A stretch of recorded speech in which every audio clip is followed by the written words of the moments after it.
안녕하세요. 이번 시간엔 머신러닝 라이프 사이클에 대해서 한번 공부를 해보도록 하겠습니다. 자, 지난 시간에 저희가 MLOps에 대해서 얘기를 하면서 몇 가지를 다뤄봤는데요. 거기보다 한번 더 디테일하게 사이클을 알아보도록 하겠습니다. 자, 이렇게 10가지가 있고요, 보통. 첫 번째로 이제 Problem Definition, 두 번째로 이제 Data Collection, Data Pre-Processing, 그 다음에 Exploratory Data Analysis, EDA라고 하죠. 그 다음에 이제 Model Selection, Model Training, Model Evaluation, Model Deployment, Model Monitoring, 그리고 Model Maintenance and Iteration. 전체를 다 다시 이터레이션 하는 거죠. 자, 이렇게 10가지의 라이프 사이클인데요. 하나하나씩 자세히 알아보도록 하겠습니다. 자, 첫 번째로 problem definition. 뭘 풀어야 되는지 알아야겠죠? Clearly define the problem to solve, including the expected outcome and the metrics for success라고 돼 있어요.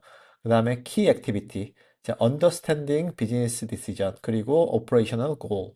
Define the target variable. 그 다음에 select performance evaluation metrics. accuracy나 뭐 precision이나 recall value가 얼마나 돼야 되는지 그런 것들을 이제 정합니다.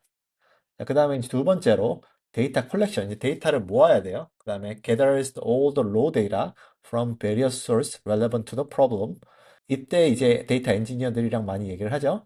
자, 키 액티비티는 identify data source, 데이터베이스에 있는 거나 아니면 API에 있는 거나 웹 스크래핑을 해야 된다거나 아니면 센서 데이터, 이런 거. 그 다음에 collect labeled and unlabeled data as required. 자, 여러분이 이제 슈퍼바이저 러닝 같은 거 할 때 이제 레이블을 다 해야겠죠. 그 다음에 ensure compliance with the data privacy and then security regulation. 뭐 앞에서도 얘기를 했지만 데이터를 넣을 때 이제 사생활에 대한 인포메이션이 들어가면 안 되기 때문에 그 부분 유의를 해야 됩니다. 그 다음에 데이터 프리프로세싱. 데이터를 이제 저희가 트레이닝 데이터에 맞게 바꿔야 되는데요. Prepare and clean the data for use in the training 모델이라고 되어 있죠. 말 그대로 모델 트레이닝을 하기 위해서 저희가 클리닝을 해야 됩니다. 자, handle missing value. 중간에 missing value가 있는 거를 이제 저희가 처리를 해야 되고요. 그 다음에 normalize, standardize data. 데이터가 여러 가지가 있을 건데 그러한 데이터들을 이제 스탠다라이즈를 해야겠죠. 왜냐하면 범위가 뒤죽박죽 되면 안 되니까. 그 다음에 이제 encode categorical variable, 뭐 one hot encoding 같은 거 있죠. 그 다음에 이제 split the data set into training, validation, and then testing set. 자, 이런 식으로 데이터 엔지니어가 이제 데이터를 트레이닝을 하거나 이제 밸리데이팅 하거나 테스팅하는 데이터 셋으로 나눠 놓는 거죠. 그 다음에 exploratory data analysis. 자, understand data pattern, distribution, and then correlations. 이런 거 다 이제 데이터 사이언티스트들이 하는 거죠. visualize data using charts, identify trends, outliers, and bias. 뭐 범위에 너무 넘어가는 거는 그런 거 다 지우는 거고요. 그 다음에 validate data quality and assumption. 자, 이런 거는 이제 위에랑 결을 같이 하는 거죠. 그 다음에 이제 모델을 셀렉트를 해야겠죠. Choose the appropriate algorithm for the problem. Compare the algorithm suitable for the task. Regression이나 뭐 classification이나 clustering이나 이런 거 다 셀렉트를 해야겠죠. 그 다음에 take into account trade-off like interpretability and then training time and then scalability 이런 거 다 컨시더링을 하고서 알고리즘을 선택을 해야 됩니다. 그 다음에 이제 트레이닝을 하는 거예요. Train the models on the training data set. 데이터 엔지니어가 잘 모아놓은 거, 이런 거 다 해야 되고요. 그 다음에 이제 key activity는 이제 split the data, batch for efficient processing.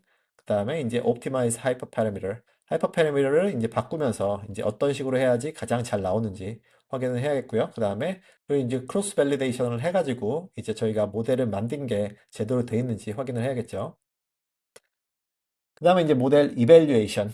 자, assess the model performance in the validate and test data. 저희가 이제 세 개로 나눴잖아요. 트레이닝 데이터 셋, 밸리데이션 데이터 셋, 그리고 테스트 데이터 셋. 이런 걸로 나눴는데 이걸 가지고서 이제 트레이닝 데이터로 만들어진 모델을 이밸류에이션 하는 거죠. evaluate using metrics like RMSE, 루트 민 스퀘어 에러죠. 이런 거 다 하고 그 다음에 F1 스코어도 확인을 하고요. 이거는 알고리즘마다 이제 이밸류에이션 하는 포뮬러가 다른 거죠. Check for the overfitting and the underfitting. 이거는 이제 너무 하나의 데이터에 치중해서 모델을 만들었는지 아닌지를 얘기를 하는 겁니다. 그 다음에 이제 compare with the baseline performance. 베이스라인을 두고서 이제 그거보다 퍼포먼스가 잘 나오는지 안 나오는지 확인을 하는 거죠. 그 다음에 이제 deployment the model to production for real world use cases. 이제 프로덕션에다가 deployment를 하는 거예요. 이제 RESTful API에다가 모델을 연결시켜 놓고 저희가 이제 프리딕션을 할 수 있도록 만들어 놓는 거죠. Deploy to Cloud On-Premise Infrastructure Integrate with the Existing System이라고 되어 있습니다. 그 다음에 모니터링을 해야죠. 이제 프로덕션을 했으니까 프로덕션에서 나오는 이제 데이터를 가지고 저희가 퍼포먼스를 트래킹을 하고 이게 드리프트가 됐는지 아닌지 확인을 한 다음에 드리프트가 되면은 또 앞에 리트레이닝을 해서 업데이팅을 해야겠죠. 그 다음에 이렇게 메인터넌스를 해야죠. 메인터넌스 하고 이터레이션 하고 improve the model over the time-based feedback and the new data. 이거는 앞에서 이렇게 모니터링 한 걸 중심으로 해서 피드백 받아서 이제 모델을 리트레이닝 해야겠다, 안 해야겠다, 그거를 결정을 하는 거죠. 자, 키 액티비티에는 이제 retrain model with the updated dataset, fine-tune hyperparameters on try new algorithm, address a performance degradation or new requirements가 되어 있는데요. 말 그대로 여러분이 이제 모니터링을 하고 그럴 때마다 이제 모델이 퍼포먼스 제대로 하는지, 그렇지 않으면 하이퍼 파라미터를 바꿔서 모델을 업데이트를 할 수 있는지 그런 거를 생각을 하는 단계입니다. 저희가 이런 식으로 해서 트레디셔널 ML 라이프 사이클을 알아봤는데요. 그 부분에서 이제 도전적인 문제가 많았습니다. 자, lack of the reproducibility라고 되어 있는데요. 말 그대로 이제 데이터 사이언티스트들이 하이퍼 파라미터를 만들거나 이제 데이터를 사용을 할 때 그거를 잘 버전 컨트롤을 해놨으면 모르겠는데 그렇지 않은 경우가 많기 때문에 어려움이 있죠. 그다음에 limited collaboration. 자, 팀 간에 서로 소통을 해야 되는데 그 부분에서 이제 미스얼라이먼트 된 게 많은 거죠. 그다음에 manual processes. Manual experimentation, training and deployment are time consuming and then error prone. 자, 말 그대로 여러분이 실험을 하거나 이제 트레이닝을 하거나 디플로이먼트 할 때 시간이 굉장히 오래 걸리고요. 그리고 에러가 나는 경우가 많이 있었습니다. 왜냐하면 매뉴얼로 하는 경우가 많기 때문에 그 부분에서 이렇게 얘기를 하는 거죠. 그 다음에 scalability issue. The scaling models and the data pipelines for large data set is complex라고 되어 있죠. 보통은 데이터 사이언티스트들이 샘플 데이터를 가지고서 모델을 만들기 때문에 데이터가 많아지면은 문제가 많이 생기는 경우가 많습니다. 그럴 때 이제 해결하기가 어려운 거죠. 자, 이런 식으로 해서 오늘은 트레디셔널 ML 라이프 사이클에 대해서 한번 알아봤고요. 그 다음에 거기에 대해서 도전 과제가 어떤 건지에 대해서도 한번 알아봤습니다. 감사합니다.